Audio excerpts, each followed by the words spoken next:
when you're in a bubble, I think you're never going to think you're going to win a tournament, or you just progress game by game. What's surprising is, looking at football as it is, I sat on the bench in the first game against Uruguay. I watched a clip of that game. It was a 0-0, very boring 0-0 draw. The Uruguayans didn't want to come out and play. And I saw a clip of it a few months ago, and we were booed off the field in that 0-0 very boring draw. So you're never really sure how things are going to go. You're not even sure in the final whether you're going to win it until the goal goes in and the whistle's blown. So there's always that uncertainty, particularly in that game. Losing 90 minutes, the Germans equalising, and then only hanging on 3-2 with minutes to go. So you're never 1,000,000% sure until that whistle goes on the final game that you're actually going to win it. I think looking back, we had a very good team, a very good bunch of hard-nosed professionals, a great team spirit. Fundamentally, one of the most important issues of any team at any level being successful is a unity and a team spirit. That is such an important fact. And the fact that's not just an important fact in football. That is an important fact in any walk of life, where a group of people can work together for a common goal, and you've got nobody that's going to be a bit of a nuisance, or, to use my expression, a pain in the arse.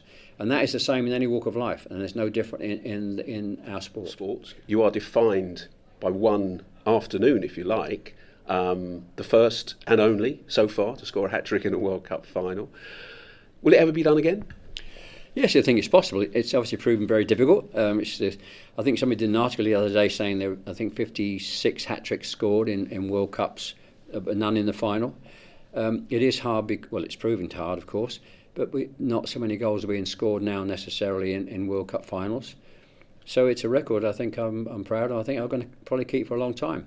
I think England probably got more chance of winning the World Cup than anybody scoring 3. So to score 3 on behalf of England, our great country football-wise, is a great pleasure and privilege for me, yeah. Going back to '66, Sir Alf Ramsey said confidently beforehand he thought England would win the World Cup. Did the players believe him? I don't think you go into any competition personally thinking at any level you're going to win this game or win the league or win the cup or win the World Cup. I don't think so. That was quite remarkable for Sir Alf to actually say that. I don't think he really was this kind of manager that would be that come out with saying something like that. So that was quite surprising in itself. Although having said that, we were very successful a year before the World Cup. We were unbeaten. Not many people sort of go back and look at that. Very successful, and he had got together over 3 years a very successful team of hard-nosed professionals and some of the greatest players we've had in this country. So that makes it obvious that why you can be successful. Going into looking at Qatar and the World Cup coming up, there won't be really home advantage for any of the big teams. Do you think that helps England slightly? It may help England. Certainly, I am very hopeful that we're going to do well. I think we've got the best bunch of young players. Look at recent years, very good. Semi-final of the World Cup, final of the Euros is fantastic compared with what we've seen, prior to that. Stories have come out about sometimes the lack of unity in previous managements and players. That was one or two things are sneaking out about that. So I am very hopeful that we're going to do well. I think there's no standout national team really. The usual suspects are going to be Italy, Germany, Brazil, Argentina. But there's not one team coming into this that you'd say, wow, this team result-wise and player-wise looks really, really the favourites. I wouldn't put anybody as favourites.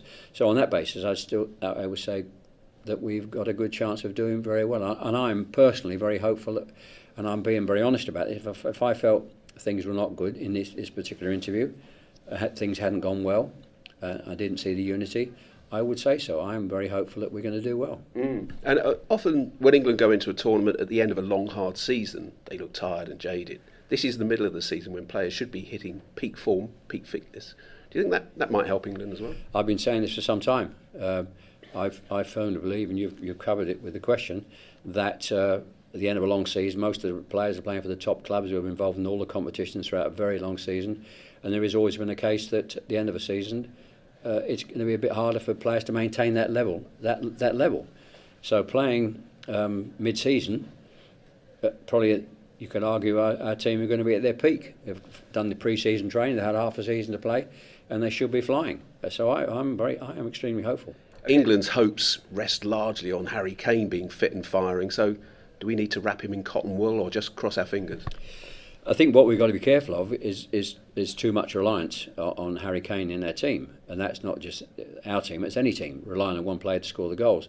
If I go back to our time, we had apart from the three front players, me, Roger, and Jimmy, we had midfield players like Alan Ball, who scored goals. Martin Peters' record is I think 57 games, 20 goals for England.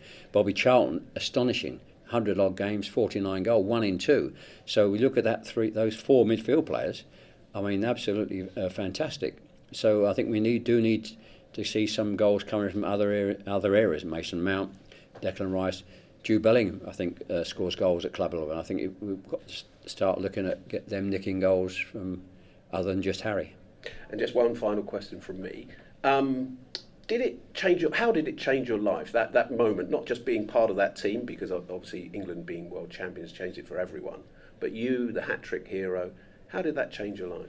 Well, it changed your life because, forget about myself to start with, I think in your own industry, which is the football industry, it puts those 11 players in the category on their own, because it's winning a World Cup in your own country, and no English player has ever done that apart from 11 guys. And of course, within that, scoring the 3 goals, which still hasn't been done, it does put you and change your life to an extent. I don't think I'd be sitting here talking to you today, 56 years later, had I scored 2 or 1. Although we may have won it, I don't think I'd be necessarily talking to you at this length because of that. So it does change your life. Difficult to put down exactly, specifically that quick question how it does, but it does change your life, absolutely. Fantastic. Thanks for your time, Geoff. Pleasure. Thank you. And we'll cross our fingers for England. I'm hopeful, honestly.